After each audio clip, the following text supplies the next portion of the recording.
Muchas gracias, señora Presidente.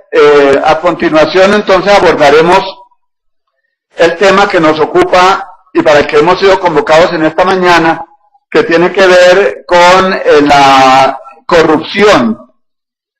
Y lo abordaremos desde 4 puntos de vista, procurando dar estricto cumplimiento al tiempo que se nos ha asignado.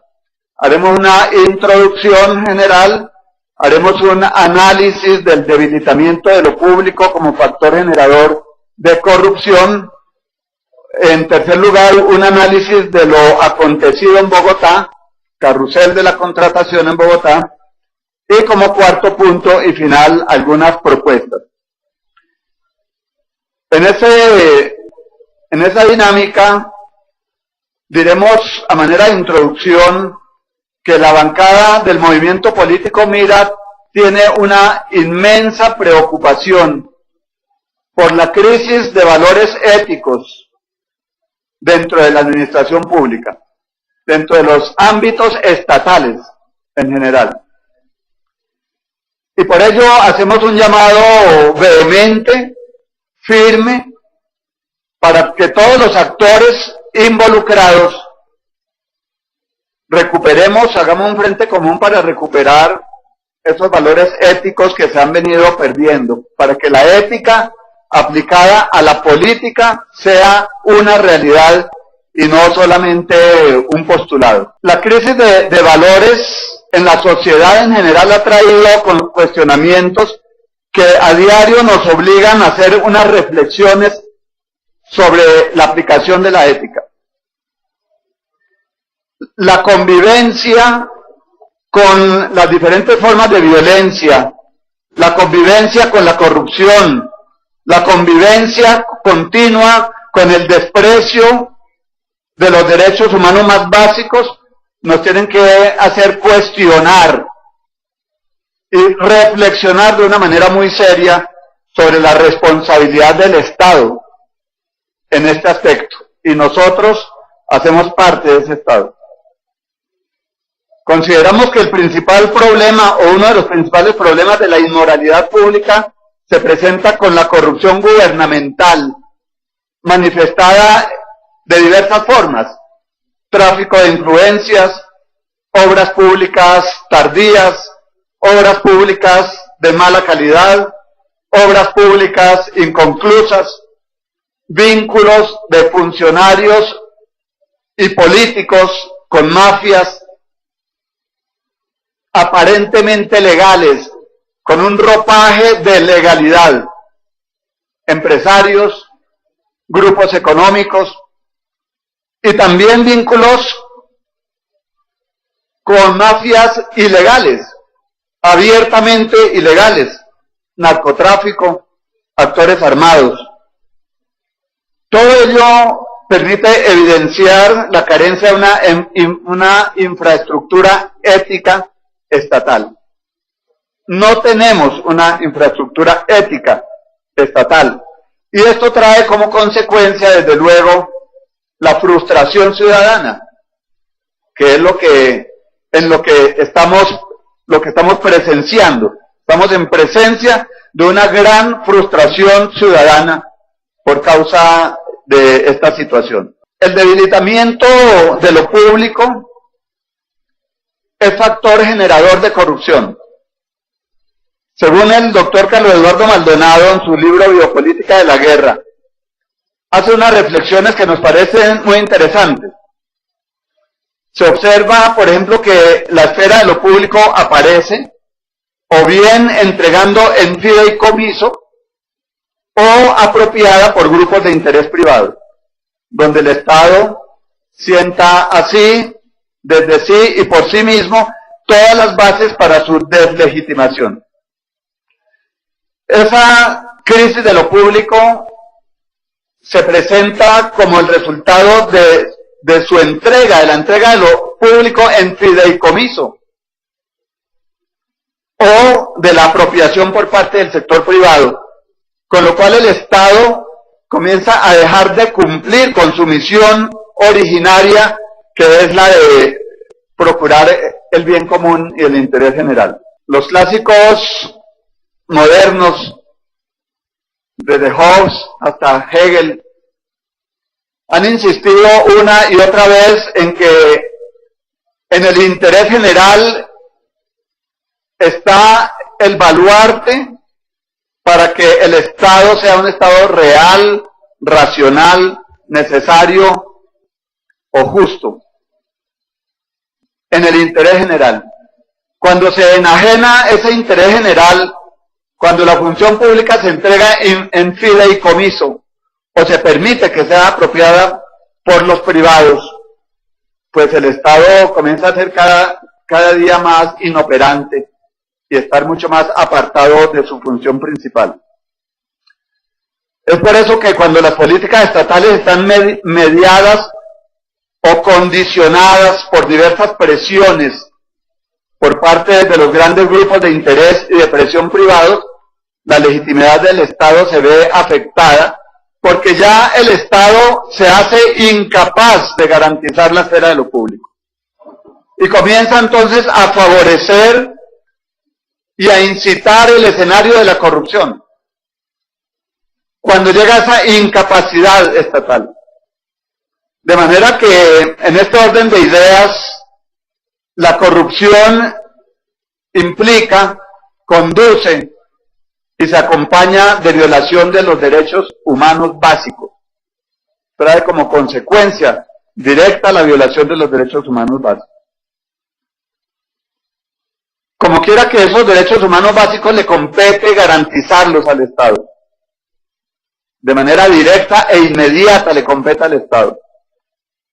La creación de esos sistemas subterráneos de corrupción en casi todas las instancias del poder público, del poder político, del poder económico, impide de una parte que los derechos humanos sean respetados y promovidos, y también impide que la corrupción pueda ser atacada frontal y radicalmente.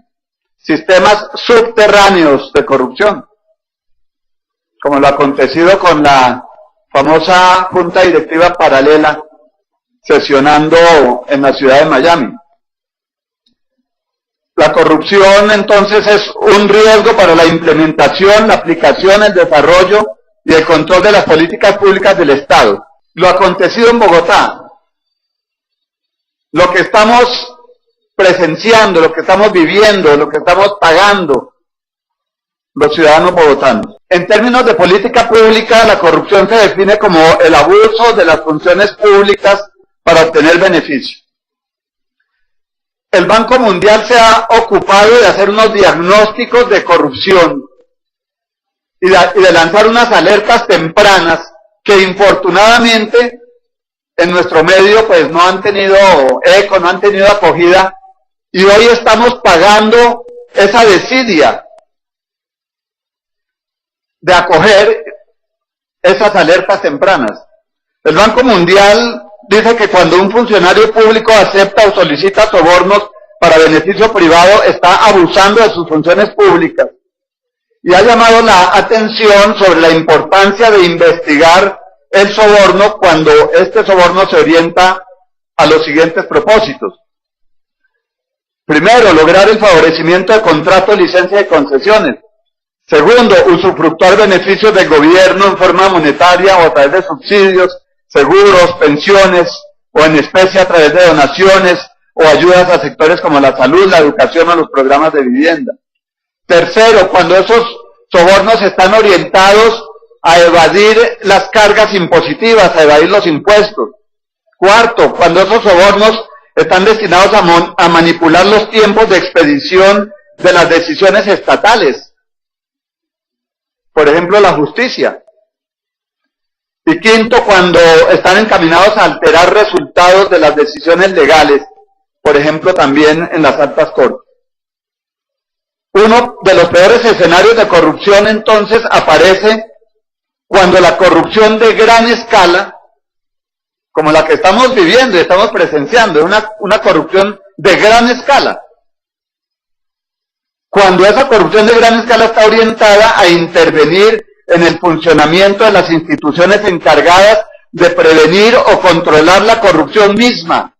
Cuando son permeados los organismos de control, cuando la corrupción permea la Contraloría Distrital, cuando la corrupción permea la Personería Distrital, cuando esos entes encargados del control, de prevenir y controlar la corrupción, pasan a ser víctimas de la misma corrupción. Y entonces allí aparece lo que se denomina una corrupción sistémica. Y ese es nuestro escenario, doctor Flores. Una corrupción sistémica. Otros escenarios no menos traumáticos son aquellos denominados de gran escala, en donde se requiere la intervención de personas que ocupan lugares estratégicos en la estructura administrativa pública para poder establecer acuerdos perdurables, acuerdos ilícitos perdurables. Y esto nos hace acordar de unos hermanos de apellido Moreno, del clientelismo, de prácticas corruptas de menor escala como el clientelismo, no por ello menos censurable, pero sí menos dañinas. Clientelismo, el cohecho, el soborno, hemos pasado a algo que se denomina la captura masiva de recursos y negocios públicos en la fuente. Sumas multimillonarias, sobornos y corrupción a gran escala, corrupción sistémica, acudiendo directamente a la fuente para apropiarse de los recursos, mediante cambios legales, exenciones tributarias, esquemas de concesión, contratos de estabilidad, zonas francas, carteles de contratación, como lo ha acontecido en la ciudad de Bogotá. Luis Jorge Garay hace una reflexión y dice que esas formas de captura del Estado, un término acuñado por el Banco Mundial, captura del Estado, esas formas de captura del Estado más complejas no dependen de un soborno, sino del uso de la posición aventajada de poder del captor en la estructura económica, política o social, que es ni más ni menos que lo que estamos nosotros, lo que hemos presenciado en la ciudad de Bogotá. Cada vez más esos modos de captura compleja se hacen dentro de las formalidades de la contratación pública, bajo un manto de legalidad. Y para cometer esos actos de corrupción a esa gran escala, dice Garay, se necesita formar y contar con redes sociales complejas y eficientes que garanticen confidencialidad y mediante las cuales se pueden realizar distintos actos y acuerdos jurídicos, políticos y económicos. Por lo tanto, las redes de corrupción pueden ser analizadas como redes de aprendizaje y de gestión criminal, verdaderas empresas del crimen. Verdaderas empresas del crimen. Así las cosas, honorables concejales, la captura del Estado, reitero, término acuñado por el Banco Mundial, se refiere a una forma sofisticada de corrupción, en la que de una forma ilícita se direccionan políticas de gobierno para el beneficio de unos pocos, descuidando el bien común. Captura del Estado, definida como la intervención de individuos, grupos o firmas legales en la formulación de leyes, decretos, acuerdos, regulaciones y políticas públicas para obtener beneficios propios y perdurables, especialmente de índole económica, y que por supuesto van en detrimento del interés general. Y esta definición de captura del Estado me hace recordar y me introduce en el lamentable y deplorable caso de la salud pública, doctor Jorge Ernesto Salamanca. A través de la captura del Estado, promoviendo leyes que benefician a unos pocos y que van en abierto detrimento del interés general. Esa captura del Estado tiene unas características propias. Se refiere a la acción de actores ilegales como grupos económicos y firmas nacionales y transnacionales, actores legales. Es una forma de corrupción con origen y consecuencias principalmente económicas. Se adelanta principalmente mediante sobornos nacionales y transnacionales y se realiza de manera característica en la rama legislativa y ejecutiva. Y hay otro término en el que también muy seguramente tiene cabida los hechos acontecidos en Bogotá y en la nación, y que se llama la reconfiguración cooptada del Estado, que se define como la acción de organizaciones legales e ilegales que mediante prácticas ilegítimas buscan modificar desde adentro el régimen político de manera sistémica e influir en la formación, modificación e interpretación y aplicación de las reglas de juego y de las políticas públicas para obtener beneficios sostenibles y lograr que sus intereses sean validados política y legalmente, así como legitimados socialmente en el largo plazo, aunque estos no obedezcan al interés rector del bienestar social. Una manera sofisticada de revestir de legalidad lo ilegal, de hacer ver lo ilegal como legal. Tiene también unas características. Se da gracias a la participación de actores que también son ilegales, se persiguen beneficios no solo económicos, sino principalmente penales, judiciales, políticos y de legitimación social. Se utilizan métodos de coerción o alianzas políticas que complementan o sustituyen el soborno y se dan en diferentes ramas del poder público. Ese concepto de reconfiguración cooptada del Estado se nutre de elementos teóricos provenientes de la economía del delito y de la microeconomía del mercado de la corrupción y del rentismo. Son conductas racionales orientadas a la maximización de utilidades y beneficios, pero a través de métodos ilegales.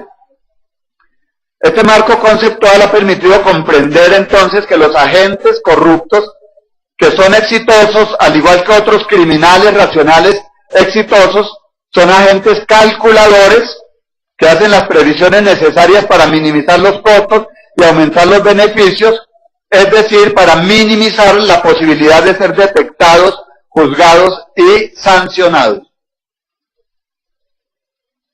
Y entonces por eso le decía yo a la honorable concejal Angélica Lozano, es por eso, honorable concejal, que el corruptómetro del cartel solamente se mueve diariamente en el conteo de los días que van pasando. Pero no tiene ningún otro movimiento. Es paquidérmico. Es inmodificable. Porque estas empresas criminales han logrado una sofisticación tal que le permiten minimizar toda posibilidad de ser detectados, juzgados y sancionados. Ahí está el corruptómetro del cartel, no se mueve, solo los días, que son incontenibles y van avanzando. La reconfiguración cooptada del Estado consiste entonces en la acción de organizaciones legales e ilegales que mediante prácticas ilegítimas, no siempre ilegales, pero siempre ilegítimas, buscan modificar las instancias donde se toman decisiones públicas para cambiar las reglas de juego y de ahí obtener beneficios individuales y validar política, legal y socialmente sus intereses. Hacía yo una reflexión, doctor Salamanca, hace algunos días en el muy buen debate traído por usted sobre el tema de la salud, respecto de la propuesta del gobierno nacional para modificar el régimen de salud en Colombia, en donde un articulito, que según palabras del señor ministro de la Salud fue un error de transcripción, en un articulito lo que pretendía era legalizar penal y socialmente a quienes han apropiado de los recursos de la salud. Honorables concejales, nos encontramos entonces enfrentados a un escenario muy complejo que hace necesario que hagamos un frente común, instituciones públicas, instituciones privadas, ciudadanos, un frente común contra la corrupción, en donde los principios y los valores y los comportamientos éticos y morales sean los protagonistas principales. Mientras no volvamos nuestros ojos a la ética pública, a la moral pública, a las buenas costumbres, a los valores, a los principios que inspiran una verdadera democracia, todo será perdido, será nugatorio. Estas empresas criminales seguirán avanzando a un paso avasallador y nosotros seguiremos siendo entonces las víctimas de esas empresas criminales. ¿Hasta cuándo? Para finalizar, señora presidenta, pues nosotros queremos dejar unas reflexiones a manera de propuestas, con todo respeto, desde luego, por las divergencias o diferencias conceptuales que puedan originar. Pero nosotros creemos que se debe rescatar la importancia de la ética como rectora de la conducta humana en el servicio público y en el ejercicio de la política. Consideramos que se debe revalorar la acción política como una actividad eminentemente ética, de servicio al bien común, y no como una ocasión para abusar del poder. Consideramos que es necesario tener como verdadero y justo poder político a la ciudadanía, a la familia y a las comunidades constituidas y organizadas. Creemos que es necesario promover el respeto y promocionar los valores democráticos de participación y de deliberación continua, haciendo que la voluntad del pueblo y los intereses generales sean el fundamento de las decisiones, la organización política y la gobernabilidad democrática del Estado.